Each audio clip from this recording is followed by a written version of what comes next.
Hey guys, so I don't do a lot of YouTube videos. I post a lot of videos, but they're usually uploads from my live feeds on Instagram and also just 1 minute videos that are very concise and to the point. But I was on the phone with a client now and they were talking about narcissists.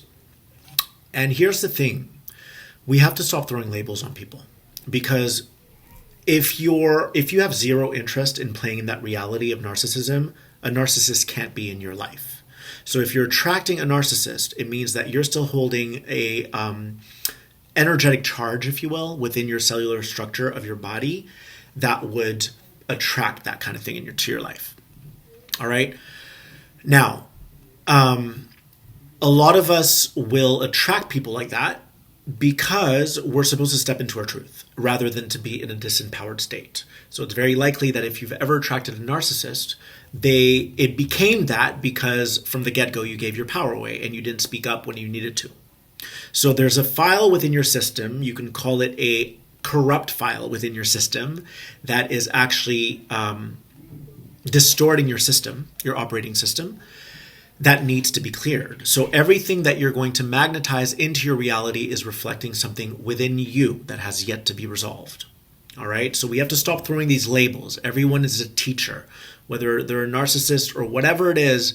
They're not really that. It's something that you vibrationally have matched up with in the reality that you're playing out, so that you can become a better version of who you are, so that you can become a more empowered version of who you are. And let's be real, if you had been that version from the get-go, you might have attracted a different version of who they are. But you attracted the narcissist version of who they are because you showed up with that energy.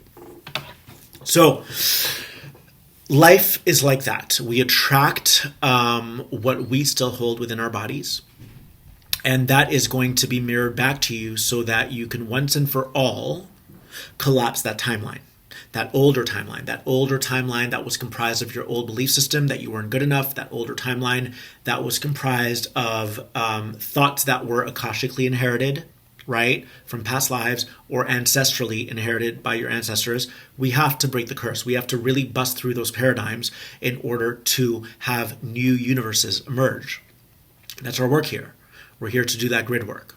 So if you're attracting things that don't feel good, I understand.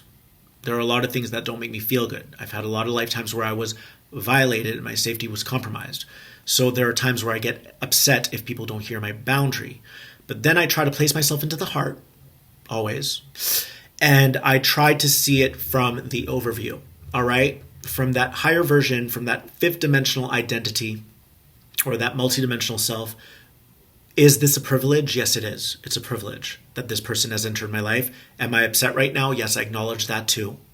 But I'm upset so that I can redefine my boundary, so that I can redefine my parameters of what I'm creating. So sometimes we will attract things that are very uncomfortable or very unsettling, but it's so that we can get clearer on what it is that we came here to create. You have a divine blueprint, all right? You designed it before you were even incarnate. And so whenever you feel bad or like you're feeling pain or anger or upset, it just means that you've gone off trail temporarily so that you can realign with that divine blueprint.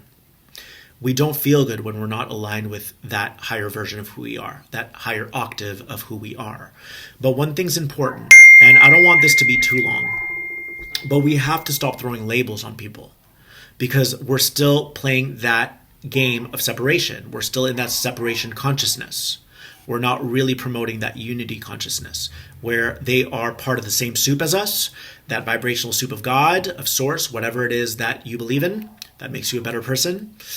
And they are in your life. They've been inserted into your life to help you remember who you are. And sometimes we remember who we are by saying enough.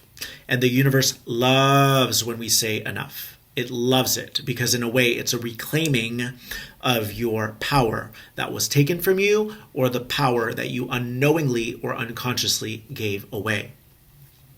So know that every little character in your movie, right, is playing a part in your evolutionary process, in your ascension path, in your ascension process.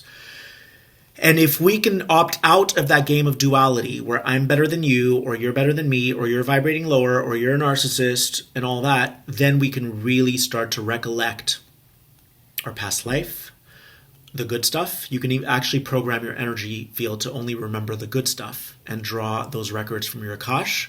We tend to be very, very inclined to call upon, subconsciously, we call forward the bad stuff. Right? We draw those negative records, if you will, of your Akash. And we need to start asking our guides, our higher self, to bring forward the good aspects of who we once were.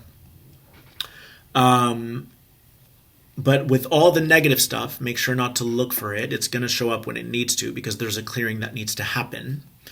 And give thanks to it. Give thanks to everything and everyone in your life that triggers a negative response in you, because they're in a way challenging you to challenge yourself to come into a higher version of who you are.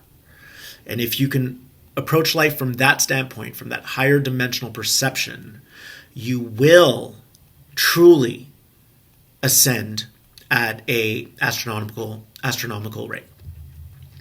I hope that helps you guys. And that's my message for today. Let's stop with the labels.